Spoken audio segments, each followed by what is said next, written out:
Hi all, welcome to Learnino. നമ്മൾ ഇന്ന് discuss ചെയ്യാൻ പോകുന്നത് S1 കെമിസ്ട്രി ഫോർ ഇൻഫർമേഷൻ സയൻസിൻ്റെ ഇമ്പോർട്ടൻ്റ് ആയിട്ട് എക്സാമിന് ചോദിക്കാൻ സാധ്യതയുള്ള ക്വസ്റ്റ്യൻസിനെ പറ്റിയാണ്. മൊഡ്യൂൾ 1 ഇവിടെ നമുക്ക് 4 മൊഡ്യൂൾസ് ആണ് ഉള്ളത്. ആ 4 മൊഡ്യൂൾസിൽ നിന്നും കൂടെ എക്സാമിന് യൂണിവേഴ്സിറ്റി എക്സാമിന് 60 മാർക്സ് ക്വസ്റ്റ്യൻസ് ആയിരിക്കും ഉണ്ടായിരിക്കുക. അതിനകത്ത് പാർട്ട് എ 3 മാർക്ക് ക്വസ്റ്റ്യൻസും പാർട്ട് ബി 9 മാർക്ക് ക്വസ്റ്റ്യൻസും. പാർട്ട് എയിൽ 8 ക്വസ്റ്റ്യൻസ് ഉണ്ടാവും, അതായത് ഒരു മൊഡ്യൂളിൽ നിന്ന് 2 എണ്ണം വെച്ച് 8 questions. Then part B or question choice ഉണ്ടാവും, 9 മാർക്ക് ക്വസ്റ്റ്യൻസ് ആയിരിക്കും. ഓരോ മൊഡ്യൂളിൽ നിന്നും ഓരോ ഫുൾ ക്വസ്റ്റ്യൻസ് അറ്റൻഡ് ചെയ്യണം. First one module 1 electrochemistry and corrosion പാർട്ടിൽ എക്സ്പെക്റ്റഡ് ആയിട്ടുള്ള ക്വസ്റ്റ്യൻസ് നമുക്ക് നോക്കാം.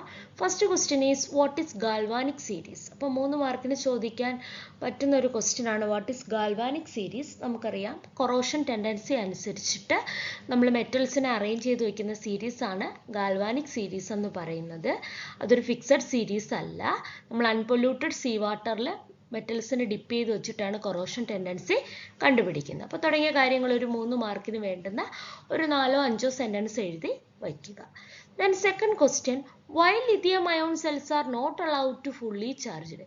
എന്തുകൊണ്ടാണ് lithium ion cells fully charge ആകാൻ പറ്റാത്തത്, ഫുള്ളി ചാർജ് എന്ന് പറയുന്ന ഒരു ഇതിലോട്ട് വരാത്തത്? കാരണം നമുക്കറിയാം ലിഥിയം അയോൺ ബാറ്ററി ചാർജിങ്ങും ഡിസ്ചാർജിങ്ങും ഉണ്ട്.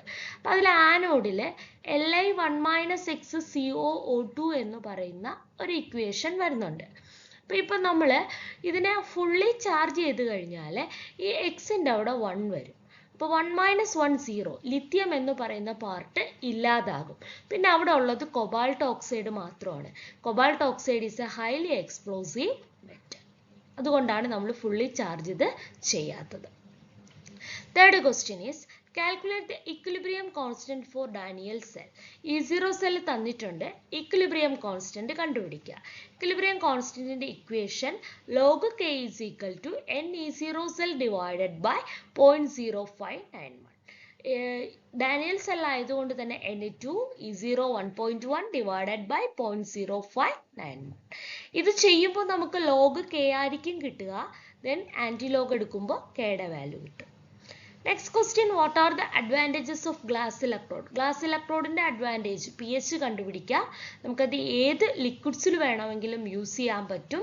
നമുക്കൊരു പർട്ടിക്കുലർ റേഞ്ച് വരെയുള്ള pH നമുക്ക് ഈ ഗ്ലാസ് ഇലക്ട്രോഡ് ഉപയോഗിച്ച് കണ്ടുപിടിക്കാൻ പറ്റും. ഈസി ടു ഹാൻഡിൽ ആണ്. Then how will you determine the standard electrode potential of iron using Calomel electrode? Calomel electrode എന്ന് പറയുമ്പോൾ ഒരു റിവേഴ്സിബിൾ ഇലക്ട്രോഡാണ്. അതായത് അത് അറ്റാച്ച് ചെയ്തിരിക്കുന്ന ഹാഫ് സെല്ലിനെ അനുസരിച്ച് അവർക്ക് ആനോഡ് ആകാനും കാഥോഡ് ആകാനും കഴിവുണ്ട്. നമ്മളിവിടെ അയണിനെ ആനോഡ് ആക്കി എടുത്താൽ കലോമലിനെ കാഥോഡ് ആക്കുക. ദെൻ ഫിഗർ വരയ്ക്കുക. അത് കഴിഞ്ഞ് Fe gives Fe2++ 2 electron, that is ആനോഡിൻ്റെ ഇക്വേഷൻ. ദെൻ കാഥോഡ് വരുമ്പോൾ കലോമൽ ഇലക്ട്രോഡിൻ്റെ ഇക്വേഷൻ എഴുതുക. ഓക്കെ, ജസ്റ്റ് എന്നിട്ട് E0 cathode minus E0 anode എന്ന് മാത്രം കാണിച്ചു കൊടുത്താൽ മതി. Then a zinc rod is dipped in 0.0 molar copper sulfate solution at 25 degrees Celsius. Displacement reaction takes place, then it attains equilibrium. Find the equilibrium constant. നേരത്തെ പറഞ്ഞൊരു question വേറൊരു രീതിയിൽ ചോദിച്ചേക്കാണ്. നേരത്തെ ഡയറക്റ്റ് E0 സെൽ തന്നു, ഇവിടെ സിങ്കും കോപ്പറും തന്നിട്ടുണ്ട്. അപ്പോൾ നമ്മൾ എന്ത് ചെയ്യുക, കോപ്പറിൽ നിന്ന് സിങ്ക് കുറയ്ക്കുക. നേരത്തെ പറഞ്ഞതുപോലെ തന്നെ 1.1 കിട്ടും. നേരത്തെ same procedure. log K is equal to Ne0 cell divided by 0.059. Then ഒരു question, what is cathodic protection. എന്താണ് കാഥോഡിക് പ്രൊട്ടക്ഷൻ? അതായത് കൊറോഷനിൽ നിന്ന് മെറ്റൽസിനെ തടയാൻ വേണ്ടി നമുക്ക് ആ മെറ്റൽസിനെ കാഥോഡാക്കി കൺവേർട്ട് ചെയ്യാം. Because corrosion takes place only at anode. ഇതാണ് കാഥോഡിക് പ്രൊട്ടക്ഷൻ. പിന്നെ 2 മെത്തേഡ് ഉണ്ട്, sacrificial anodic method and then impressed current method. അപ്പം ആ കാര്യങ്ങളൊന്ന് ബ്രീഫായിട്ട് എഴുതുക. 3 മാർക്കിന് കുറച്ച് കാര്യങ്ങൾ എഴുതിക്കൊണ്ടാൽ മതി. അപ്പോൾ ഇതൊക്കെയാണ് ഇതിൽ നിന്ന് 3 മാർക്ക്. എന്തായാലും ഒരു പ്രോബ്ലം മസ്റ്റായിട്ടുണ്ടാവും. പ്ലസ് ഗാൽവാനിക് സീരീസ് ഒക്കെ ഒത്തിരി വട്ടം മുമ്പത്തെ സ്കീമിലും റിപ്പീറ്റ് ചെയ്ത് ചോദിച്ചിട്ടുള്ളതാണ്. അപ്പോൾ അതുപോലൊരു ക്വസ്റ്റ്യനും ഒരു പ്രോബ്ലം ആയിരിക്കും ഈ 3 മാർക്കിന് ഇതിൽ നിന്ന് നമുക്ക് എക്സ്പെക്ട് ചെയ്യാൻ പറ്റുന്നത്. Then part B. to be essay question. Essay question first നമുക്ക് derive Nernst equation for SL explain any 3 application. Nernst equation derive ചെയ്യുക. ഓക്കെ, എല്ലാ സ്റ്റെപ്പും ഉൾപ്പെടുത്തി ഡിറൈവ് ചെയ്ത് ഫൈനൽ ഇക്വേഷനിൽ എത്തുക. ഒരു 3 ആപ്ലിക്കേഷൻ എഴുതുക. അപ്പം അത്ര എഴുതുമ്പോൾ ഇതൊരു മാക്സിമം ഒരു 5 മാർക്ക് ക്വസ്റ്റ്യൻ ആയിട്ടായിരിക്കും ചോദിക്കുക. Then draw a well labeled diagram of SHE. Write down the cell representation, cell reaction. അപ്പോൾ സ്റ്റാൻഡേർഡ് ഹൈഡ്രജൻ ഇലക്ട്രോഡിന്റെ ഡയഗ്രാം വരയ്ക്കുക. ദെൻ അതൊരു റിവേഴ്സിബിൾ ഇലക്ട്രോഡ് ആണെന്ന് ഷോ ചെയ്യുക. അതിന് മുന്നേ അതിൻ്റെ ഇലക്ട്രോഡ് പൊട്ടൻഷ്യൽ 0 ആണെന്ന് എഴുതുക. ദെൻ അതിൻ്റെ ഇക്വേഷൻ എഴുതുക. ദെൻ അവിടെ വരുന്നത് it is a reversible electrode. Zinc വെച്ച് കപ്പിൾ ചെയ്ത് കാണിക്കുക. അപ്പോൾ സിങ്ക് വെച്ച് കപ്പിൾ ചെയ്യുമ്പോൾ സിങ്ക് ആനോഡും SHE കാഥോഡും. അപ്പോൾ SHEയിൽ നിന്ന് സിങ്കിനെ കുറയ്ക്കുമ്പോൾ നമുക്ക് എന്ത് കിട്ടും? ഓവറാൾ പൊട്ടൻഷ്യൽ കിട്ടും. അപ്പം അങ്ങനെ ആരെങ്കിലും ഒരു ആളെ വെച്ച് കപ്പിൾ ചെയ്ത് കാണിച്ചു കൊടുക്കുമ്പോഴാണ് റിവേഴ്സിബിൾ ഇലക്ട്രോഡ് എന്ന് ചെയ്യുക. ഇതൊരു 6 മാർക്കിന് ചോദിച്ചാൽ 3 മാർക്ക് നമ്മൾ ഈ ഡയഗ്രാം വരച്ചിട്ട് സെൽ റെപ്രസെൻറ്റേഷനും സെൽ റിയാക്ഷനും എഴുതുന്നതിന്, 3 മാർക്ക് റിവേഴ്സിബിൾ ഇലക്ട്രോഡ് ആണെന്ന് ഷോ ചെയ്യുന്നതിന്. Then explain electrochemical series and its application. എന്താണ് ഇലക്ട്രോകെമിക്കൽ സീരീസ്? അത് സീരീസ് E0 സെല്ലിന്റെ വാല്യൂ അനുസരിച്ച് അറേഞ്ച് ചെയ്ത് വയ്ക്കുന്നു. ആ സീരീസ് എഴുതണം എന്നില്ല, എന്താണെന്ന് എഴുതുക. ആപ്ലിക്കേഷൻ, ഡിസ്പ്ലേസ്മെന്റ് റിയാക്ഷൻ, അതുപോലെ തന്നെ ഹൈഡ്രജൻ എവല്യൂഷൻ റിയാക്ഷൻ, ദെൻ അതുപോലെ ആനോഡ് ഏതാ കാഥോഡ് ഏതാന്ന് നമുക്ക് അറിയാൻ പറ്റും. ദെൻ അതുപോലെ ഓക്സിഡേഷൻ പൊട്ടൻഷ്യൽ, റിഡക്ഷൻ പൊട്ടൻഷ്യൽ, ഏതെങ്കിലുമൊക്കെ ആപ്ലിക്കേഷനും അത് എന്താണെന്ന് ജസ്റ്റ് ഒന്ന് എക്സ്പ്ലെയിനും കൂടെ ചെയ്യുക. Then draw a well labeled diagram of calomel electrode. Write down the cell representation, cell reaction. വേറൊരു റെഫറൻസ് ഇലക്ട്രോഡ് ആണ് calomel electrode. അത് വരയ്ക്കുക, അതിൻ്റെ സെൽ റെപ്രസെൻറ്റേഷൻ എഴുതുക, സെൽ റിയാക്ഷൻ എഴുതുക. With the help of electrochemical equation, show that rusting of iron is more severe in oxygen rich medium than alkali medium. അപ്പോൾ നമ്മൾ electrochemical equation എന്താണ്, കൊറോഷൻ്റെ mechanism നമ്മൾ പഠിച്ചിട്ടുണ്ട്. അയൺ ഉപയോഗിച്ച് അയൺ HCl ഡിപ്പ് ചെയ്ത് വയ്ക്കുമ്പോൾ ഉള്ള റിയാക്ഷൻ. അപ്പം അതിൽ മസ്റ്റായിട്ട് നമ്മൾ അതിൻ്റെ ഇക്വേഷൻസ് എഴുതുക. ദെൻ നമ്മൾ എന്താണ് അതിന് സംഭവിക്കുന്നതെന്ന് എഴുതുക. എങ്ങനെയാണ് ഇരുമ്പ് തുരുമ്പെടുക്കുന്നത് എന്നുള്ളത്. ആസിഡിക് മീഡിയവും എഴുതുമ്പോൾ HCl ഡിപ്പ് ചെയ്ത് വെച്ചിരിക്കുന്ന ആ ഒരു അയണിൻ്റെ കേസായിരിക്കും നമ്മൾ എഴുതേണ്ടത്. Okay. Then compare the discharging and charging reaction in lithium ion cell act as a electrolytic cell. അപ്പോൾ ലിത്തിയം അയോൺ സെൽ എന്താണെന്ന് എഴുതുക. Anode cathode. അവിടെ ലിത്തിയേറ്റഡ് ഗ്രാഫൈറ്റ് ഉണ്ട്, ലിത്തിയം കൊബാൾട്ട് ഓക്സൈഡ് ഉണ്ട്, ലിത്തിയം സാൾട്ട് ഉണ്ട്. അപ്പോൾ അതിൻ്റെ ഡയഗ്രാം വരയ്ക്കുക. ചാർജിങ് സമയത്ത് ഉള്ള equation anode cathode overall equation. Then discharging സമയത്തുള്ള ആനോഡ് കാഥോഡ് ഓവറാൾ ഇക്വേഷൻ എഴുതുക. Why do we prepare glass electrode for measurement of pH? pHന് വേണ്ടിയിട്ട് എന്താണ് ഗ്ലാസ് ഇലക്ട്രോഡ് യൂസ് ചെയ്യാൻ പറ്റുന്നത്? ഒരു അയോൺ സെലക്റ്റീവ് ഇലക്ട്രോഡ് ആണ്. അപ്പം നമുക്ക് വേണ്ടുന്ന അയോൺസിനെ മാത്രം അവർ പെർമിറ്റ് ചെയ്യത്തുള്ളൂ. അതുപോലെ തന്നെ അതിൻ്റെ ഫിഗർ വരയ്ക്കുക, അതിൻ്റെ ഇക്വേഷൻ എഴുതുക. ദെൻ pH കണ്ടുപിടിക്കാനുള്ള ആ ഇക്വേഷൻ, അതായത് നമ്മൾ ഗ്ലാസ് ഇലക്ട്രോഡിനെ കലോമൽ ഇലക്ട്രോഡുമായിട്ട് കപ്പിൾ ചെയ്തിട്ട് pH കണ്ടുപിടിക്കുന്ന ഇക്വേഷൻ വരെ എഴുതി നിർത്തുക. Then define conductivity. How cell constant is determined. നമുക്ക് എന്താണ് കണ്ടക്ടിവിറ്റി എന്ന് എഴുതുക. സെൽ കോൺസ്റ്റന്റ്, കണ്ടക്ടിവിറ്റി സെൽ ഉപയോഗിച്ചിട്ട് സെൽ കോൺസ്റ്റന്റ് കണ്ടുപിടിക്കുന്നതും നമ്മൾ എഴുതുക. ദെൻ കണ്ടക്ടിവിറ്റിയുടെ ഇക്വേഷൻ എഴുതുക. സെൽ കോൺസ്റ്റന്റ് എന്താണെന്നും ഡിഫൈൻ ചെയ്യുക. Okay. Then explain galvanic series used in corrosion. നമ്മൾ ആ 3 മാർക്കിൻ്റെ ക്വസ്റ്റ്യൻ കണ്ടതുപോലെ തന്നെയാണ് ഗാൽവാനിക് സീരീസ് എന്താണെന്ന് എഴുതുക. അതിൻ്റെ ആ ഒരു പെക്യുലാരിറ്റീസും കൂടെ മെൻഷൻ ചെയ്യുക. Then explain the working of hydrogen oxygen fuel cell. Hydrogen oxygen fuel cell എഴുതുക. ആനോഡ് കാഥോഡ്, അതുപോലെ തന്നെ അതിൻ്റെ ഡയഗ്രാം എഴുതുക. എന്താണ് അവിടെ ആനോഡിലും കാഥോഡിലും നടക്കുന്ന ഇക്വേഷൻ എഴുതുക. ദെൻ അതിൻ്റെ അഡ്വാൻറ്റേജ്, അത് എക്കോ ഫ്രണ്ട്ലി ആണെന്നും എഫിഷ്യൻസി കൂടുതലാണെന്നും തുടങ്ങിയ കാര്യങ്ങൾ അഡ്വാൻറ്റേജ് ആയിട്ടും എഴുതുക. Then write a note on cathodic protection methods. Cathodic protection എന്താണെന്ന് നേരത്തെ പറഞ്ഞു. 2 മെത്തേഡാണ്, സാക്രിഫിഷ്യൽ ആനോഡിക് മെത്തേഡും ഇംപ്രസ്ഡ് കറണ്ട് മെത്തേഡും. സാക്രിഫിഷ്യൽ ആനോഡിക് മെത്തേഡിൽ നമ്മൾ പ്രൊട്ടക്റ്റ് ചെയ്യേണ്ട മെറ്റലിനെ കാട്ടിയും മോർ ആനോഡിക് ആയിട്ടുള്ള ഒരു മെറ്റലിനെ കൊണ്ട് അതിൻ്റെ മുമ്പിൽ പ്ലേസ് ചെയ്യുമ്പോൾ കൊറോഷൻ സംഭവിക്കാൻ നമ്മൾ വയ്ക്കുന്ന മെറ്റലിനും സ്വാഭാവികമായിട്ട് നമ്മൾ പ്രൊട്ടക്റ്റ് ചെയ്യേണ്ട മെറ്റൽ കാഥോഡായിട്ടും ആക്ട് ചെയ്യും. ഇംപ്രസ്ഡ് കറണ്ട് മെത്തേഡ് എന്ന് പറഞ്ഞാൽ നമ്മളൊരു കൊറോഷൻ കറണ്ട് ഉണ്ടായതുകൊണ്ടാണല്ലോ കൊറോഷൻ സംഭവിക്കുക. ആ കൊറോഷൻ കറണ്ടിനെ ഇല്ലാതാക്കുന്ന രീതിയിൽ നമ്മൾ പുറത്തു നിന്നൊരു ഇംപ്രസ്ഡ് കറണ്ട് കൊടുക്കുക. ദെൻ ആ കൊറോഷൻ കറണ്ടിനെ ഇല്ലാതാക്കി കൊറോഷനിൽ നിന്ന് സേവ് ചെയ്യുക. ഇതാണ് കാഥോഡിക് പ്രൊട്ടക്ഷൻ. ഡയഗ്രാംസ് വരയ്ക്കണം. ഓക്കെ, അപ്പോൾ ഇത്രയും ക്വസ്റ്റ്യൻസ് പഠിച്ചാൽ തന്നെ ഈ ഒരു ഫസ്റ്റ് മൊഡ്യൂളിൽ നിന്ന് നമുക്ക് 80% മാർക്ക് സ്കോർ ചെയ്യാനായിട്ട് പറ്റും. Okay, then module 2 engineering materials. അതിൽ 3 മാർക്കിൽ ചോദിക്കുന്ന questions. First question, properties of nano material different from bulk material. Rationalise the statement with suitable example. അതായത് നമുക്ക് നാനോ മെറ്റീരിയൽസ് എന്ന് പറഞ്ഞാൽ അറിയാം 1 നാനോമീറ്ററും 100 നാനോമീറ്ററും ഇടയ്ക്കുള്ള മെറ്റീരിയൽസ് ആണ്. അത് ബൾക്ക് മെറ്റീരിയൽസിനെ, നോർമൽ മെറ്റീരിയൽസിനെ അപേക്ഷിച്ച് ഒത്തിരി പ്രോപ്പർട്ടീസ് ഉണ്ട്. അതിനെ ഒന്ന് എക്സാമ്പിൾ വെച്ചിട്ട് മെൻഷൻ ചെയ്യുക. എന്താണ് നാനോ മെറ്റീരിയൽസ് എന്ന് എഴുതുക. നാനോ മെറ്റീരിയൽസ് ആകുമ്പോൾ അതിൻ്റെ സർഫസ് ഏരിയയുടെ പെക്യുലാരിറ്റി അനുസരിച്ചിട്ട് അവരുടെ ഒത്തിരി പ്രോപ്പർട്ടീസിന് വ്യത്യാസം വരുന്നുണ്ട്. ഫോർ എക്സാമ്പിൾ നമ്മൾ ഗോൾഡ് എടുത്തു കഴിഞ്ഞാൽ ബൾക്കിലെ ഗോൾഡ് യെല്ലോ കളറിലും നാനോ ഗോൾഡ് ആകുമ്പോൾ അത് പിങ്ക് കളറിലോ റെഡ് കളറിലോ വേരിയബിൾ കളർ കാണിക്കാറുണ്ട്. അപ്പോൾ അത് എക്സാമ്പിൾ ആയിട്ട് നമുക്ക് എഴുതാനായിട്ട് പറ്റും. Then write a note on Sol-Gel method of nanoparticle synthesis. Nanoparticle synthesis main ആയിട്ടുള്ള ഒരു മെത്തേഡാണ് Sol-Gel മെത്തേഡ്. അപ്പോൾ നമ്മൾ ഒരു സോൾ പ്രിപ്പയർ ചെയ്യുക, ഒരു കൊളോയിഡ് പ്രിപ്പയർ ചെയ്യുക. ദെൻ ആ സോളിൽ ഒത്തിരി ഇമ്പ്യൂരിറ്റീസ് കാണും. ദെൻ അവരുടെ pH-നെ മെയിൻറ്റെയിൻ ചെയ്തുകൊണ്ട് അവർ ജെല്ലാക്കി കൺവേർട്ട് ചെയ്യുക. ആ ജെല്ലിനെ വാഷ് ചെയ്ത് ഡ്രൈ ചെയ്ത് അതിൽ നിന്ന് നാനോ മെറ്റീരിയൽസിനെ പ്രിപ്പയർ ചെയ്യുന്ന മെത്തേഡാണ് Sol-Gel method. Give any 3 application of nanomaterial. Nanomaterial എല്ലാ ഫീൽഡിലും യൂസ് ചെയ്യുന്നുണ്ട്. മെഡിസിൻ, ബയോസെൻസേഴ്സ്, ഫോട്ടോവോൾട്ടായിക് സെൽസ്, അതുപോലെ ബാറ്ററീസ്, എല്ലാ ഫീൽഡിലും യൂസ് ചെയ്യുന്നുണ്ട്. ഏതെങ്കിലും ഒരു 3 ആപ്ലിക്കേഷൻ എഴുതുക. List any 3 properties of graphene. Graphene കാർബണിൻ്റെ ഒരു അലോട്രോപ്പ് ആണ്. അതിൻ്റെ പ്രോപ്പർട്ടീസ് എഴുതുക.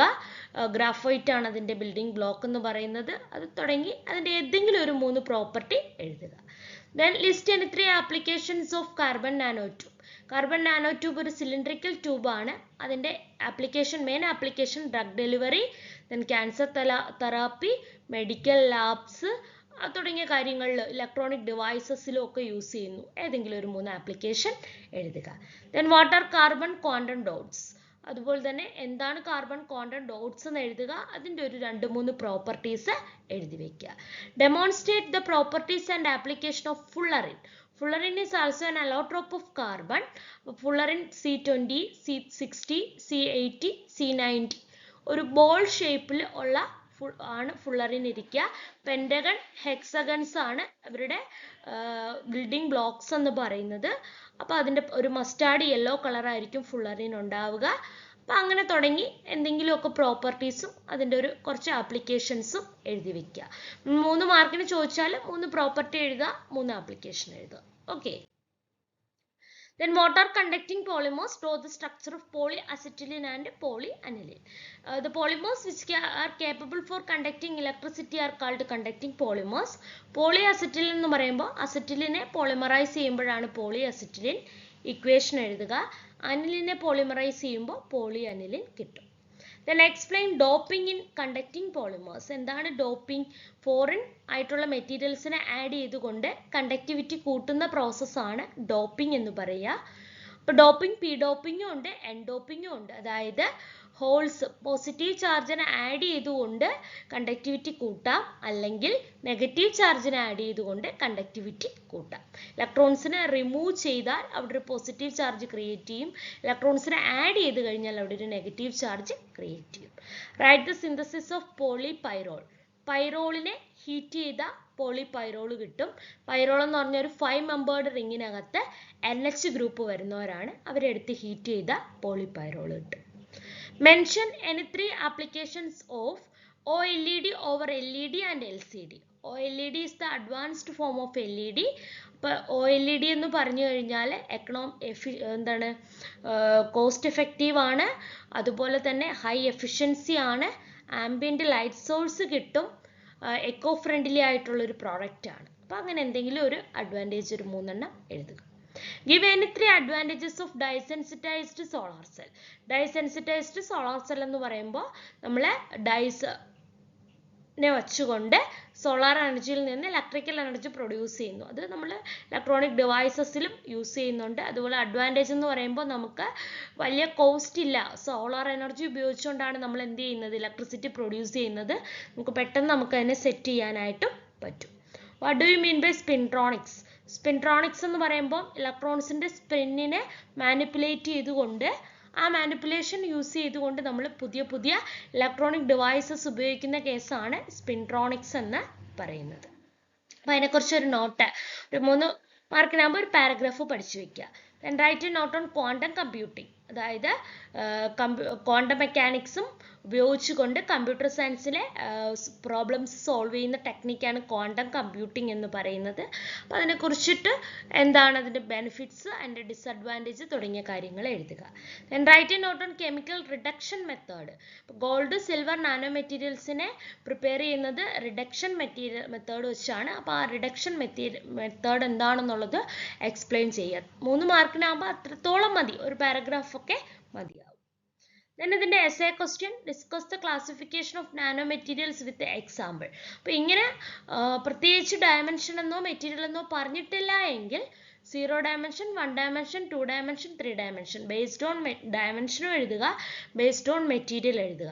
Carbon based, metal based, dendrimers, composites and biological nanomaterial. അപ്പോൾ based on dimension, 0 dimension. 0 dimension എന്ന് പറയുമ്പോൾ എക്സും വൈയും ഇസഡും നാനോമീറ്റർ റേഞ്ചിൽ വരുന്നത്. 1 dimension എന്ന് പറയുമ്പോൾ എക്സ് പുറത്ത് വൈയും ഇസഡും നാനോമീറ്റർ റേഞ്ചും.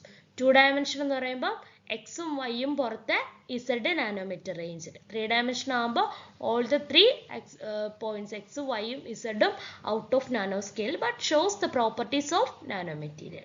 എല്ലാത്തിൻ്റെ എക്സാമ്പിൾ പഠിച്ചു വയ്ക്കുക. മറ്റേത് carbon based, metal based, then dendrimers that is branched type, then അടുത്തത് കോമ്പോസിറ്റ്സ്, ദെൻ ബയോളജിക്കൽ. ഓക്കെ.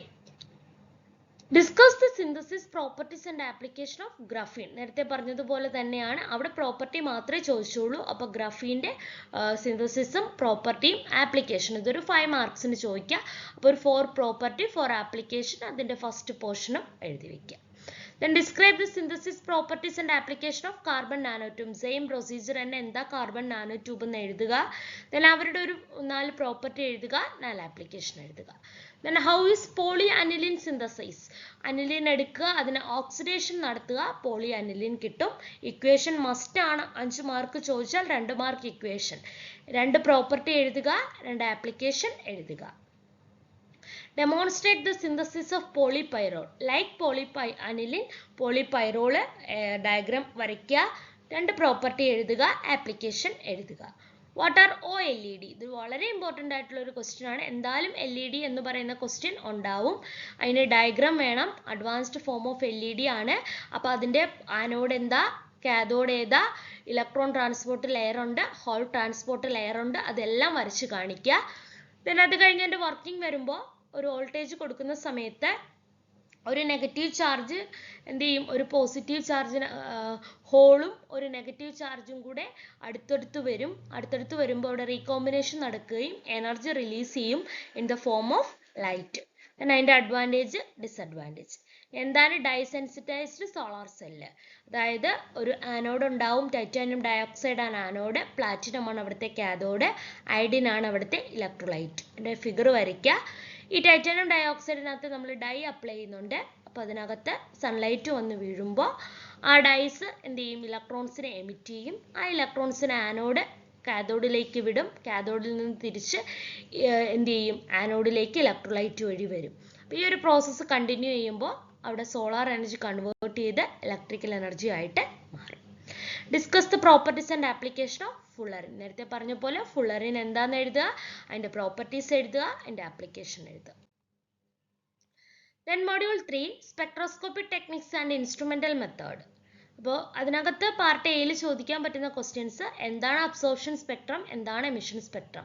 ഒരു മോളിക്യൂൾ ഒരു എന്താണ് ലൈറ്റിനെ വന്ന് വീഴുമ്പോൾ അവരെ അബ്സോർബ് ചെയ്തുകൊണ്ട് ഗ്രൗണ്ട് സ്റ്റേറ്റിൽ നിന്ന് എക്സൈറ്റഡ് സ്റ്റേറ്റിലേക്ക് പോകുന്നുണ്ടെങ്കിൽ അങ്ങനെ കിട്ടുന്ന സ്പെക്ട്രമാണ് അബ്സോർപ്ഷൻ സ്പെക്ട്രം. ഇനി എക്സൈറ്റഡ് സ്റ്റേറ്റിൽ നിന്ന് ഗ്രൗണ്ട് സ്റ്റേറ്റിലേക്ക് റേഡിയേഷനെ എമിറ്റ് ചെയ്തുകൊണ്ട് വരുന്നുണ്ടെങ്കിൽ അങ്ങനെ കിട്ടുന്നതാണ് emission spectrum. Then what are the advantages of spectroscopic method? Basically structure കണ്ടുപിടിക്കാനും അൺനോൺ കോമ്പൗണ്ട്സിനെ ഐഡന്റിഫൈ ചെയ്യാനും ഇമ്പ്യൂരിറ്റീസ് കണ്ടുപിടിക്കാനും ഒക്കെയാണ് സ്പെക്ട്രോസ്കോപ്പിക് മെത്തേഡ് യൂസ് ചെയ്യുക. Write a note on molecular energy level. ഒരു മോളിക്യൂളിന് ഉണ്ടാവുന്ന എനർജി ലെവലിനെ കുറിച്ച് എഴുതുക. റൊട്ടേഷണൽ എനർജി കാണും, വൈബ്രേഷൻ എനർജി കാണും, ഇലക്ട്രോണിക് എനർജി കാണും, ട്രാൻസ്ലേഷണൽ എനർജി കാണും. അപ്പോൾ അതിനെ പറ്റിയിട്ട് ഒരു നോട്ട് എഴുതുക. ഏതാണ് ഏറ്റവും വലിയ എനർജി തുടങ്ങിയ കാര്യങ്ങൾ. Why UV visible spectrum appears broad? ഇത് എപ്പോഴും ചോദിക്കാറുള്ളൊരു ക്വസ്റ്റ്യൻ ആണ്. എന്തുകൊണ്ടാണ് UV visible spectrum ബ്രോഡായി കാണുന്നത്? അതിന് കാരണം UV visible സ്പെക്ട്രോസ്കോപ്പി എന്ന് പറയുമ്പോൾ UV visible റേഞ്ചിലാണ് വരുന്നത്. അതായത് ഒരു ഗ്രൗണ്ട് സ്റ്റേറ്റിലിരിക്കുന്ന മോളിക്യൂളിന്റെ മുകളിൽ UV visible ലൈറ്റ് വന്ന് വീഴുമ്പോൾ അവർ എക്സൈറ്റഡ് സ്റ്റേറ്റിലേക്ക് പോകുന്നു. ആ സമയത്ത് അവര് ഇലക്ട്രോണിക് എനർജി ലെവലിൽ മാത്രമല്ല അവർക്ക് ചേഞ്ച് വരിക, അവരുടെ റൊട്ടേഷനിലും അവരുടെ വൈബ്രേഷനിലും ചേഞ്ച് വരുന്നു. അപ്പം അത്രയും ചേഞ്ച് വരുന്നത് കൊണ്ടാണ് UV വിസിബിൾ സ്പെക്ട്രം ബ്രോഡ് ആവാനുള്ള കാരണം. ഇനി ഒരു 3 പോയിന്റ് എഴുതുക. UVയും IRും തമ്മിലുള്ള 3 ഡിഫറൻസ് എഴുതുക. UV ലിക്വിഡിലാണ് എടുക്കാൻ പറ്റുക, IR ഏത് കേസിലും എടുക്കാൻ പറ്റും തുടങ്ങിയ ഒരു 3 ഡിഫറൻസ് എഴുതുക. Which of the following molecule can give IR spectrum? ഇതിൽ ഏത് മോളിക്യൂൾസിനാണ് IR സ്പെക്ട്രം തരാൻ കഴിവുള്ളത്? ഇവിടെ HCl-നാണ് കഴിവുള്ളത്. കാരണം ബാക്കിയെല്ലാ ഹോമോന്യൂക്ലിയർ മോളിക്യൂൾസ് ആണ് അവരുടെ ഡൈപോൾ മൊമെന്റ് ക്യാൻസൽ ആയി പോകും. ഡൈപോൾ മൊമെന്റ് ഉണ്ടെങ്കിൽ മാത്രമേ IR സ്പെക്ട്രം തരത്തുള്ളൂ. What are the applications of IR spectroscopy? First one, to find the force constant K, then അതുപോലെ തന്നെ ഫങ്ഷണൽ ഗ്രൂപ്പ് ഐഡന്റിഫൈ ചെയ്യാൻ, ഇമ്പ്യൂരിറ്റീസ് കണ്ടുപിടിക്കാൻ വേണ്ടിയിട്ട് തുടങ്ങിയ കാര്യങ്ങളാണ് IR സ്പെക്ട്രോസ്കോപ്പിയുടെ ആപ്ലിക്കേഷൻസ് എന്ന് പറയുന്നത്. Okay, then give any 3 applications of dielectric thermal analysis. Dielectric thermal analysis എവിടെയൊക്കെ യൂസ് ചെയ്യുന്നുണ്ടെന്ന് ഒരു 3 ആപ്ലിക്കേഷൻ എഴുതുക. Explain the principle of IR spectroscopy. ഒരു മോളിക്യൂളിന്റെ മുകളിൽ IR റേഡിയേഷൻ വന്ന് വീഴുമ്പോൾ അവരുടെ വൈബ്രേഷനിൽ ചേഞ്ച് ഉണ്ടാവുന്നു, പിന്നെ അതുപോലെ തന്നെ ചേഞ്ച് ഇൻ ഡൈപോൾ മൊമെന്റ് വേണം തുടങ്ങിയ കാര്യങ്ങൾ എഴുതുക. Which of the following molecule can give UV visible spectrum? ഇവിടെ 4 മോളിക്യൂൾ തന്നിട്ടുണ്ട്. ഇതിനകത്ത് ഏതൊക്കെയാണ് UV വിസിബിൾ സ്പെക്ട്രം തരിക? ബ്യൂട്ടഡൈനും ബെൻസീനുമാണ്. കാരണം ഇവർക്ക് ആൾട്ടർനേറ്റ് ഡബിൾ ബോണ്ട് ഉണ്ട്. ആൾട്ടർനേറ്റ് ഡബിൾ ബോണ്ട് ഉള്ളവർ 200 നാനോമീറ്ററിൽ കൂടുതൽ ലൈറ്റിനെ അബ്സോർബ് ചെയ്യാൻ പറ്റും, UV വിസിബിൾ സ്പെക്ട്രം തരും. ഇനി ഒരു പ്രോബ്ലം ആണ്, ഒരു ബിയർ-ലാംബോസ് ലായുടെ പ്രോബ്ലം ആണ്. കോൺസെൻട്രേഷൻ തന്നിട്ടുണ്ട്, അബ്സോർബൻസും തന്നിട്ടുണ്ട്, അതുപോലെ തന്നെ ആ ഒരു ഡൈയുടെ കോൺസെൻട്രേഷനും അബ്സോർബൻസും തന്നിട്ടുണ്ട്. അതിൽ നിന്ന് ഒരു ടെസ്റ്റ് സൊല്യൂഷൻ എടുക്കുമ്പോൾ അബ്സോർബൻസ് മാറുന്നുണ്ട്, അവരുടെ കോൺസെൻട്രേഷൻ കണ്ടുപിടിക്കുക. അപ്പോൾ ബിയർ-ലാംബോസ് ലാ വരുമ്പോൾ ഇക്വേഷൻ A = εCT ആണ്. അപ്പോൾ നമ്മൾ കമ്പയർ ചെയ്യണം. അപ്പോൾ എപ്സിലോണും അതുപോലെ തന്നെ തിക്നെസ്സും ഒക്കെ എന്താണ്, സെയിം ആണ്. അപ്പോൾ A1/A2 = Z1/Z2 എന്ന് എഴുതുക. എന്നിട്ട് നമ്മൾ അതിൽ നിന്ന് C2 കണ്ടുപിടിക്കുക. ഇതാണ് ബിയർ-ലാംബോസ് ലാ എന്ന് ചോദിക്കുന്ന ക്വസ്റ്റ്യൻ. വേറൊരു ക്വസ്റ്റ്യൻ ചോദിക്കും, പെർസെൻറ്റേജ് ഓഫ് ട്രാൻസ്മിറ്റൻസ് തന്നിട്ടുണ്ട്, 20% തന്നിട്ടുണ്ട്, കോൺസെൻട്രേഷൻ തന്നിട്ടുണ്ട്, വേവ് ലെങ്തും തന്നിട്ടുണ്ട്, തിക്നെസ്സും തന്നിട്ടുണ്ട്. അങ്ങനെയാണെങ്കിൽ എപ്സിലോൺ കണ്ടുപിടിക്കാനാണ് പറഞ്ഞേക്കുന്നത്. അപ്പോൾ ലോഗ് I0/IT = എന്താണ്, എപ്സിലോൺ ZT എന്നാണുള്ളത്. അപ്പോൾ ലോഗ് I0/IT ആണ് A എന്ന് പറയുന്നത്. A = epsilon ZT. അപ്പോൾ I0 20% IT തന്നിട്ടുണ്ട്, I0 നമ്മൾ 100 ആക്കി എടുക്കുക. ദെൻ അവിടെ നിന്ന് വെച്ചിട്ട് നമ്മൾ A കണ്ടുപിടിക്കുക. അതിൽ നിന്ന് നമുക്ക് എപ്സിലോൺ, ബാക്കിയെല്ലാം ഉണ്ട്, എപ്സിലോണിനെ കണ്ടുപിടിക്കാൻ പറ്റും. Okay, then part B essay questions. Define ബിയർ-ലാംബോസ് ലാ. എങ്ങനെയാണ് ബിയർ-ലാംബോസ് ലാ? ഒരു മോണോക്രോമാറ്റിക് ഹോമോജീനിയസ് മീഡിയത്തിലൂടെ ഒരു ലൈറ്റ് പാസ് ചെയ്ത് പോകുമ്പോൾ അവരുടെ കോൺസെൻട്രേഷനും തിക്നെസ്സും അനുസരിച്ചിട്ട് എന്ത് ചെയ്യും, ലൈറ്റിനെ അബ്സോർബ് ചെയ്യും തുടങ്ങിയ കാര്യങ്ങൾ വെച്ചിട്ട് ബിയർ-ലാംബോസ് ലാ മെൻഷൻ ചെയ്യുക. എന്നിട്ട് അതിൻ്റെ ഡെറിവേഷനും കൂടെ ചെയ്യുക. എസ്സേ ക്വസ്റ്റ്യൻ ആകുമ്പോൾ നമ്മൾ അതിൻ്റെ ഡെറിവേഷൻ എഴുതണം. Explain the instrumentation of UV visible spectrometer. അപ്പോൾ അതിൽ ആദ്യം പ്രിൻസിപ്പിൾ എഴുതുക. ഒരു മോളിക്യൂളിന്റെ മുകളിൽ UV visible ലൈറ്റ് വന്ന് വീഴുമ്പോൾ അവരെന്ത് ചെയ്യും? ലോവർ എനർജി സ്റ്റേറ്റിൽ നിന്ന് ഹയർ എനർജി സ്റ്റേറ്റിലേക്ക് അവർ എക്സൈറ്റ് ചെയ്യും. അപ്പോൾ UV visible സ്പെക്ട്രം കിട്ടും. 200 നാനോമീറ്ററിൽ കൂടുതൽ ലൈറ്റ് അബ്സോർവ് ചെയ്താൽ മാത്രമേ UV visible സ്പെക്ട്രം നമുക്ക് കിട്ടത്തുള്ളൂ. പിന്നെ അതിനകത്ത് ഒരു സോഴ്സ്, ടങ്സ്റ്റൺ സോഴ്സ് കാണും. ദെൻ ഒരു സാമ്പിൾ കണ്ടെയ്നർ, ദെൻ ഒരു solvent container, then detector, amplifier, recorder. അപ്പോൾ അതിനകത്ത് വർക്കിംഗ് എന്ന് പറഞ്ഞാൽ നമ്മളൊരു സൊല്യൂഷൻ എടുക്കുക, ആ സൊല്യൂഷന് മാച്ചിങ് ആയിട്ടൊരു സോൾവെന്റിനെയും പ്രിപ്പയർ ചെയ്യുക, രണ്ടും അതിൻ്റെതായ ചേംബറിൽ വയ്ക്കുക. ദെൻ സോഴ്സിൽ നിന്ന് ഈക്വൽ ബീം ഓഫ് ലൈറ്റ്, ഒരു ബീം സൊല്യൂഷനിലൂടെയും ഒരു ബീം സോൾവെന്റിലൂടെയും പാസ് ചെയ്യിക്കുക. എന്നിട്ട് നമ്മൾ ട്രാൻസ്മിറ്റഡ് ലൈറ്റിന്റെ ഇന്റൻസിറ്റി എടുത്ത് കമ്പയർ ചെയ്ത് സ്റ്റഡി ചെയ്യുക. Okay, describe the UV visible diagram of conjugated dienes. അപ്പോൾ 1,3-butadienന്റെയും 1,3,5-hexatrienന്റെയും ബെൻസീന്റെയും എന്ത് വരയ്ക്കുക? UV visible diagrams വരയ്ക്കുക. അപ്പോൾ അതിൽ ഇലക്ട്രോൺസിന്റെ എക്സൈറ്റേഷൻസും കാണിക്കുക. Then sketch the modes of vibration possible for carbon dioxide and water. അതായത് IR ആക്ടിവിറ്റി കണ്ടുപിടിക്കുക. കാർബൺ ഡൈ ഓക്സൈഡ് ഒരു ലീനിയർ മോളിക്യൂൾ ആണ്, അതുകൊണ്ട് തന്നെ ഇവർക്ക് 4 വൈബ്രേഷൻസ് ആണുള്ളത്. Symmetry stretching, asymmetry stretching, in plane bending and out of plane bending. ഇതിനകത്ത് അത് 4 എണ്ണവും വരയ്ക്കുക. അതിൽ സിമെട്രി സ്ട്രെച്ചിങ് മാത്രമാണ് IR ഇനാക്റ്റീവ്, കാരണം അവരുടെ ഡൈപോൾ മൊമെന്റ് എന്തായി പോവും? ക്യാൻസലായി പോവും. അത് എഴുതുക. ബാക്കി എല്ലാവരും IR ആക്റ്റീവ്. വാട്ടർ എടുക്കുമ്പോൾ അതൊരു നോൺ ലീനിയർ മോളിക്യൂൾ ആണ്, അതുകൊണ്ട് തന്നെ ഇവർക്ക് 3n-6 ഇടുമ്പോൾ അവർക്ക് 3 വൈബ്രേഷൻസ് ആണുള്ളത്. Symmetry stretching, asymmetry stretching and bending. അപ്പോൾ ഇതിനകത്ത് ഇവർ എല്ലാവരും IR ആക്റ്റീവ് ആണ്, കാരണം 3 വൈബ്രേഷൻസിനും ചേഞ്ച് ഇൻ ഡൈപോൾ മൊമെന്റ് ഉണ്ട്. ദെൻ ഫോഴ്സ് കോൺസ്റ്റന്റ് കണ്ടുപിടിക്കാനുള്ള ഒരു പ്രോബ്ലം ആണ്. K വച്ചിട്ട് K is equal to 4 pi square C square new bar into mu എന്ന് പറഞ്ഞ ഇക്വേഷൻ ഉണ്ട്. അത് വെച്ചിട്ട് Kയുടെ വാല്യൂ കണ്ടുപിടിക്കാനാണ്. അതിൽ അബ്സോർപ്ഷൻ ന്യൂ തന്നിട്ടുണ്ട്, അതുപോലെ തന്നെ മാസ് തന്നിട്ടുണ്ട്. അതിൽ നിന്ന് നമുക്ക് റെഡ്യൂസ്ഡ് മാസ് കിട്ടും. ഡയറക്റ്റ് ആയിട്ട് നമുക്ക് പ്രോബ്ലം ചെയ്യാനായിട്ട് പറ്റും. Explain the instrumentation and working of dielectric thermal analysis. Dielectric thermal analysis ന്റെ വർക്കിംഗ് ഡയഗ്രാം വരയ്ക്കുക. നമ്മൾ എന്താണ് സാമ്പിളിനെ എടുത്തിട്ട് ഒരു AC വോൾട്ടേജ് കൊടുത്തുകൊണ്ട് അവർ ഡൈഇലക്ട്രിക് പ്രോപ്പർട്ടീസ് ടെമ്പറേച്ചറിനനുസരിച്ച് എങ്ങനെ മാറുന്നു എന്ന് പഠിക്കുന്നതാണ് ഡൈഇലക്ട്രിക് തെർമൽ അനാലിസിസ് എന്ന് പറയുന്നത്. അപ്പം അതിൻ്റെ വർക്കിങ്ങും അതിൻ്റെ അഡ്വാൻറ്റേജും അതിൻ്റെ ആപ്ലിക്കേഷനും എഴുതുക. Then explain the principal instrumentation and working of SEM, scanning electron microscope. അത് 3-dimensional images, നാനോമെറ്റീരിയൽസിന്റെ ടോപ്പോഗ്രഫി, മോർഫോളജിയും കണ്ടുപിടിക്കാനാണ് SEM യൂസ് ചെയ്യുക. അപ്പോൾ SEMന്റെ ഡയഗ്രാം വരയ്ക്കുക. അതിനകത്തൊരു ഇലക്ട്രോൺ ഗൺ ഉണ്ട്, അതാണ് അവിടുത്തെ സോഴ്സ്. അപ്പോൾ നമ്മൾ ഇലക്ട്രോൺസിനെ എന്ത് ചെയ്യും? ഒരു അറേ ഓഫ് ലെൻസ് ഉപയോഗിച്ചിട്ട് സാമ്പിളിലേക്ക് ഫോക്കസ് ചെയ്യും. ഇലക്ട്രോണും സാമ്പിളും കൂടെ ഇൻട്രാക്ട് ചെയ്യുന്നതിൻ്റെ ഫലമായിട്ട് സിഗ്നൽസ് പ്രൊഡ്യൂസ് ചെയ്യും. ആ സിഗ്നൽസ് വെച്ചിട്ട് നമുക്ക് ടോപ്പോഗ്രഫിയും മോർഫോളജിയും ഒക്കെ കണ്ടുപിടിക്കാനായിട്ട് പറ്റും. അതാണ് SEM എന്ന് പറയുന്നത്. 3-dimensional black and white images ആണ് SEMൽ നിന്ന് നമുക്ക് കിട്ടുന്നത്. ദെൻ മൊഡ്യൂൾ 4 വാട്ടർ ടെക്നോളജിയിൽ നമുക്ക് വാട്ടർ കെമിസ്ട്രി ആൻഡ് എൻവയോൺമെന്റ് കെമിസ്ട്രിയിൽ വരുന്നത് പാർട്ട് എ ക്വസ്റ്റ്യനിൽ നമുക്ക് ചോദിക്കാൻ സാധ്യതയുള്ളത് hard water does not produce lather with detergent. Why? Hard water എന്ന് പറയുമ്പോൾ കാൽഷ്യത്തിൻ്റെയും മഗ്നീഷ്യത്തിൻ്റെയും പ്രസൻസ് കാണും. അപ്പോൾ അവർ ലാദറിന് പകരം ഒരു പ്രസിപ്പിറ്റേറ്റ് ആയി മാറും. അതിൻ്റെ ഇക്വേഷൻ എഴുതണം. Write the significance of BOD, biological oxygen demand. അതായത് ഒരു ബയോളജിക്കൽ ഓക്സിജൻ ഡിമാൻഡ് എന്ന് പറഞ്ഞാൽ ബയോളജിക്കലി ഡിഗ്രേഡബിൾ ആയിട്ടുള്ള വേസ്റ്റിൽ നിന്ന് ഡീകമ്പോസ് ചെയ്യാൻ വേണ്ടിയിട്ട് ബാക്ടീരിയാസ് എടുക്കുന്ന ഓക്സിജൻ ആണ് ബയോളജിക്കൽ ഓക്സിജൻ ഡിമാൻഡ് എന്ന് പറയുന്നത്. ബയോളജിക്കൽ ഓക്സിജൻ ഡിമാൻഡ് ഒരു പൊല്യൂഷൻ ഇൻഡിക്കേറ്റർ ആയിട്ട് ആക്ട് ചെയ്യാൻ പറ്റും. BOD കൂടുതലാണെങ്കിൽ മോർ പൊല്യൂട്ടഡ് ആണെന്നാണ് അർത്ഥം. Given through 3 points of difference between aerobic oxidation and anaerobic oxidation. Aerobic oxidation എന്ന് പറയുമ്പോൾ ഓക്സിജന്റെ പ്രസൻസിൽ നടക്കുക, അനേറോബിക് ഓക്സിജന്റെ ആബ്സെൻസിൽ നടക്കുക.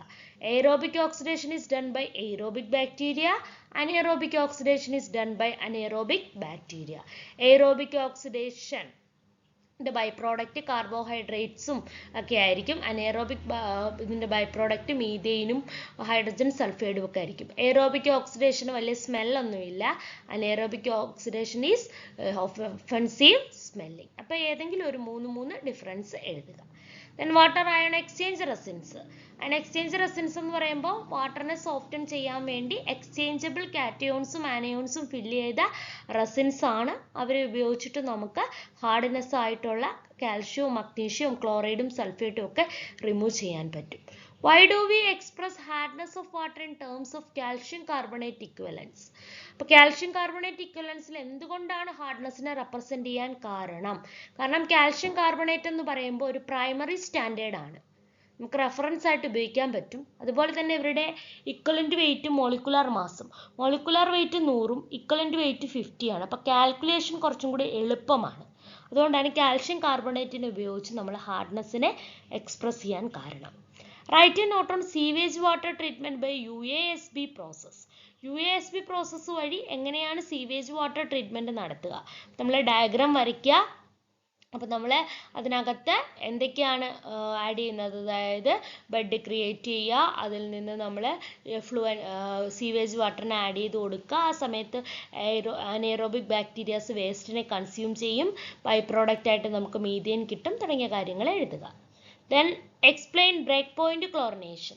അതായത് നമ്മൾ വാട്ടറിനെ പ്യൂരിഫൈ ചെയ്യാൻ വേണ്ടി ക്ലോറിൻ ആഡ് ചെയ്ത് കൊടുക്കുമ്പോൾ ആ ക്ലോറിൻ എങ്ങനെയൊക്കെയാണ് നമ്മുടെ വാട്ടറിൽ ആക്ട് ചെയ്ത് ഈ വേണ്ടാത്ത വസ്തുക്കളെ ഡീകമ്പോസ് ചെയ്ത് കളയുന്നതെന്നാണ് അതിൻ്റെ ഡയഗ്രവും അതിൻ്റെ റീജിയൻസും മസ്റ്റായിട്ട് നമ്മൾ വരയ്ക്കണം. Then difference between permanent hardness and temporary hardness ഒരു മൂന്ന് പോയിന്റ് വരിക. പെർമനന്റ് ഹാർഡ്നെസ് എന്ന് പറയുമ്പോൾ ക്ലോറൈഡും സൾഫേറ്റും കാൽഷ്യത്തിൻ്റെ മഗ്നീഷ്യത്തിൻ്റെ അവർ കാരണം ഉണ്ടാവുന്നതാണ്. ടെമ്പററി ഹാർഡ്നെസ് എന്ന് പറയുമ്പോഴത്തേക്കിന് കാർബണേറ്റ് ഹാർഡ്നെസ് ആണ്. പെർമനന്റ് ഹാർഡ്നെസ് ബോയിൽ ചെയ്താൽ മാറില്ല, ടെമ്പററി ഹാർഡ്നെസ് ബോയിൽ ചെയ്താൽ മാറും. Calculate the hardness. ഹാർഡ്നെസ് കണ്ടുപിടിക്കാൻ വേണ്ടിയിട്ട് ഒരു 3 പ്രോബ്ലം കൊടുത്തിട്ടുണ്ട്. അപ്പോൾ hardness is equal to mass of hardness producing substance into equivalent to weight of calcium carbonate 100, molecular mass of calcium carbonate 100 divided by molecular weight of hardness producing substance. അപ്പോൾ ഓരോരുത്തരുടെയും molecular weight കണ്ടുപിടിച്ച് വെക്കുക. Calcium സൾഫേറ്റിൻ്റെയും magnesium ബൈകാർബണേറ്റിൻ്റെയും magnesium ക്ലോറൈഡിൻ്റെയും. പിന്നെ തന്നിരിക്കുന്ന amount into 100 divided by ആ വെയിറ്റ് ചെയ്യുമ്പോൾ ഓരോരുത്തരെയും ഹാർഡ്നെസ് കിട്ടും. അതിൽ നിന്ന് കാർബണേറ്റും ബൈകാർബണേറ്റും ഉണ്ടെങ്കിൽ ടെമ്പററി ഹാർഡ്നെസ്സും ബാക്കി എല്ലാവരും പെർമനന്റ് ഹാർഡ്നെസ്സും. അപ്പം അങ്ങനെ ഒരു പ്രോബ്ലം മസ്റ്റായിട്ടും ചോദിക്കും. പിന്നെ calculate the hardness of 0.1 molar calcium chloride solution. അതും ഇതുപോലെ തന്നെയാണ്. മൊളാരിറ്റിയും നോർമാലിറ്റിയും തന്നിട്ട് ഹാർഡ്നെസ് കണ്ടുപിടിക്കാൻ. നോർമാലിറ്റി തന്നിട്ട് ആണ് ഹാർഡ്നെസ് കണ്ടുപിടിക്കുന്നതെങ്കിൽ ഡയറക്റ്റ് 50, അതായത് equivalent weight of calcium carbonate കൊണ്ട് മൾട്ടിപ്ലൈ ചെയ്യുക. മൊളാരിറ്റി തന്നിട്ടാണെങ്കിൽ അതിനെ കൺവേർട്ട് ചെയ്ത് നോർമാലിറ്റിയിലോട്ട് ആക്കിയിട്ട് മൾട്ടിപ്ലൈ ചെയ്ത് കണ്ടുപിടിച്ചാൽ മതി. Then list advantages of hard water. Hard വാട്ടറിൻ്റെ ഡിസ്അഡ്വാൻറ്റേജസ് ആണ് list. Disadvantages of hard water. Hard വാട്ടറിൻ്റെ ഡിസ്അഡ്വാൻറ്റേജസ് എന്ന് പറയുമ്പോൾ ലാദർ കിട്ടില്ല സോപ്പ് സൊല്യൂഷനായിട്ട്, അതുകൊണ്ട് തന്നെ ലോണ്ട്രി പർപ്പസിന് അത് യൂസ് ചെയ്യാൻ പറ്റത്തില്ല. അതുപോലെ തന്നെ നമുക്കത് ഒരു സ്റ്റെയിൻസ്, നമ്മൾ ബാത്റൂംസിലും ഫിറ്റിങ്സിലും മറ്റും സ്റ്റെയിൻസ് പ്രൊഡ്യൂസ് ചെയ്യും. നമ്മുടെ ഹെൽത്തിന് അത് ഗുഡ് അല്ല നമ്മൾ ആ വാട്ടർ കൺസ്യൂം ചെയ്യുന്നത്. How exhausted resins are regenerated. നമ്മൾ അയൺ എക്സ്ചേഞ്ച് മെത്തേഡിൽ നമ്മുടെ റെസിൻസിന് പിന്നെയും യൂസ് ചെയ്യാൻ പറ്റും. അപ്പോൾ അതിൽ ആസിഡ് ഉപയോഗിച്ചിട്ട് നമുക്ക് റീജനറേറ്റ് ചെയ്യാൻ പറ്റും. വിത്ത് ഇക്വേഷൻ നമ്മൾ എഴുതുക. Then various tips involve in extraction of e waste extraction. മെറ്റൽസിൽ നിന്നുള്ള ഇ വേസ്റ്റ് എക്സ്ട്രാക്ഷൻ്റെ സ്റ്റെപ്പുകൾ. അപ്പോൾ ഓരോ സ്റ്റെപ്പും എഴുതുക, അതിൻ്റെ എക്സ്പ്ലനേഷനും എഴുതുക. Name metal constituent of e-waste and give their adverse effect on human health. അതായത് നമ്മൾ കുറേ മെറ്റൽ വേസ്റ്റ്, കാഡ്മിയം, മെർക്കുറി പോലുള്ള ഇ വേസ്റ്റുകൾ പഠിച്ചിട്ടുണ്ട്. അതിൻ്റെ അഡ്വേഴ്സ് എഫക്റ്റ് മിക്കതിനും കിഡ്നിയും ലിവറും ഡാമേജ് ആക്കാൻ കഴിവുണ്ട് ഈ വേസ്റ്റിന്. അതുപോലെ ഫ്ലൂറിനൊക്കെ ആകുമ്പോൾ ടീത്തിനും മറ്റുമൊക്കെ പ്രശ്നം ഉണ്ടാവും. അപ്പോൾ അതിൻ്റെ ഒരു 3-4 എണ്ണം പഠിച്ച് വയ്ക്കുക. Then list any 5 sustainable development goals. ഏതെങ്കിലും 5 ഗോൾസ് പഠിക്കുക. ഇറാഡിക്കേറ്റ് പോവർട്ടി, സീറോ ഹങ്കർ തുടങ്ങിയ ഒരു 5 എണ്ണം പഠിച്ചു വയ്ക്കുക. Then compare BOD and COD. BOD അറിയാം, ബയോളജിക്കൽ ഓക്സിജൻ ഡിമാൻഡ്. പിന്നെ എല്ലാത്തിനെയും ഡീകമ്പോസ് ചെയ്യാൻ വേണ്ടുന്ന ഓക്സിജൻ ആണ് കെമിക്കൽ ഓക്സിജൻ ഡിമാൻഡ്. അതുകൊണ്ട് തന്നെ COD വാല്യൂ ആയിരിക്കും higher compare to BOD. BOD 5 days എടുക്കും, COD നമുക്ക് 3 hours എന്ത് ചെയ്യാൻ പറ്റും, ഡിറ്റർമിൻ ചെയ്യാനായിട്ട് പറ്റും. അപ്പോൾ ഇതൊക്കെയാണ് ഇതിനകത്ത് ചോദിക്കുന്ന എന്താണ് 3 mark questions. Then part B, ion exchange method. Ion exchange മെത്തേഡിൽ എന്താണ് അയൺ എക്സ്ചേഞ്ച് എഴുതുക, കാറ്റോൺ എക്സ്ചേഞ്ച് എഴുതുക, ആനോൺ എക്സ്ചേഞ്ച് എഴുതുക, ഇക്വേഷൻ മസ്റ്റ് ആണ്. Write a note on reverse osmosis, അതായത് സോൾട്ട് വാട്ടറിനെ പ്യൂരിഫൈ ചെയ്യാൻ പറ്റുന്ന ഒരു മെത്തേഡാണ് റിവേഴ്സ് ഓസ്മോസിസ്. അപ്പോൾ ഓസ്മോസിസിനെ സ്റ്റോപ്പ് ചെയ്തുകൊണ്ട് നേരെ റിയാക്ഷൻ തിരിക്കുന്നതാണ്. അതിൻ്റെ ഡയഗ്രാം വരയ്ക്കുക, പ്രൊസീജിയർ എഴുതുക, അതിൻ്റെ അഡ്വാൻറ്റേജ് എഴുതുക. Discuss the different steps involve in sewage water treatment. അതായത് പ്രിലിമിനറി ട്രീറ്റ്മെൻറ്റ് എഴുതുക, ദെൻ സെക്കൻഡറി, ടെറിഷറി. പ്രിലിമിനറിയിൽ സ്ക്രീനിങ്, സെഡിമെൻറ്റേഷൻ.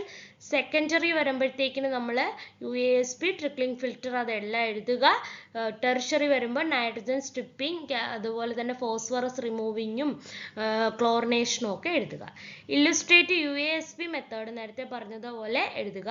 ട്രിക്ലിംഗ് ഫിൽറ്ററും അതുപോലെ തന്നെ എഴുതുക. എയ്റോബിക്കലി സീവേജ് വാട്ടറിനെ പ്യൂരിഫൈ ചെയ്യുന്ന മെത്തേഡാണ്. ഫിഗർ വേണം, അതിൻ്റെ പ്രൊസീജിയർ വേണം.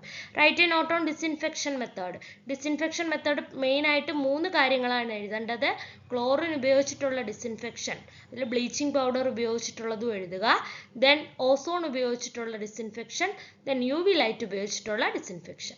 എക്സ്പ്ലെയിൻ ഗ്രീൻ ഹൗസ് ഗ്യാസസ് ഏതൊക്കെയാണെന്ന് എഴുതുക, ഗ്രീൻ ഹൗസ് എഫക്റ്റ് എന്താണെന്ന് എഴുതുക. Then write a note on ozone layer depletion and chemistry behind it. അതിൽ ക്ലോറോഫ്ലൂറോ കാർബൺസ് വന്നിട്ട് ഓക്സിജനെ ഓസോൺ ആകുന്നത് തടയുന്ന ആ ഒരു ഇക്വേഷൻ ഉണ്ട്, അത് എഴുതുക. ദെൻ ഡിപ്ലീഷൻ എന്താണെന്ന് എഴുതുക. Write sustainable development goals. എന്തൊക്കെയാണ് സസ്റ്റൈനബിൾ ഡെവലപ്മെന്റ് ഗോൾസ് എന്ന് നേരത്തെ പറഞ്ഞു, ഏതെങ്കിലും ഒരു 4 എണ്ണം. Write a note on E waste disposable method. E waste disposable മെത്തേഡിൽ ലാൻഡ് ഫില്ലിങ്, അതുപോലെ ഇൻസിനറേഷൻ, അതുപോലെ റീസൈക്ലിംഗ്, റീയൂസ്. അപ്പോൾ റീസൈക്ലിംഗ് റീയൂസും ആണ് അതിൽ പ്രധാനപ്പെട്ട മെത്തേഡ് എന്ന് പറയുന്നത്. അതുൾപ്പെടെയുള്ള കാര്യങ്ങൾ ജനറൽ ആയിട്ട് നമുക്കതൊക്കെ എഴുതാവുന്നതേ ഉള്ളൂ. Then explain break point chlorination. Already നേരത്തെ 3 മാർക്കിന് ഡിസ്കസ് ചെയ്തതാണ്. നമുക്ക് ഇതിനകത്ത് സെക്കൻഡ് പോർഷനിൽ ജനറൽ ആയിട്ട് നമുക്ക് കുറേ കാര്യങ്ങൾ എഴുതാൻ പറ്റും. അപ്പോൾ ഇത്രയും ക്വസ്റ്റ്യൻസ് ഒക്കെ പഠിച്ചു കഴിഞ്ഞാൽ, എല്ലാ മൊഡ്യൂളിലും ഇത്രയും ക്വസ്റ്റ്യൻസ് പഠിച്ചു കഴിഞ്ഞാൽ നമുക്കൊരു 90% മാർക്ക് സുഖമായിട്ട് എന്ത് ചെയ്യാൻ പറ്റും, സ്കോർ ചെയ്യാനായിട്ട് പറ്റും. അപ്പോൾ അതിൽ ഇപ്പോൾ മാക്സിമം നമുക്ക് 9 മാർക്കിൻ്റെ ക്വസ്റ്റ്യനിൽ 5-4 അല്ലെങ്കിൽ 6-3 എന്ന് പറയുന്ന ഡിവിഷൻ ആയിരിക്കും ഉണ്ടാവുക. മറ്റതെല്ലാം 3 മാർക്ക് ക്വസ്റ്റ്യൻസ്. ഓക്കെ, അപ്പോൾ ഈ ക്വസ്റ്റ്യൻസ് മസ്റ്റായിട്ട് നോക്കിയിട്ട് പോവുക. All the best for your exams. Thank you.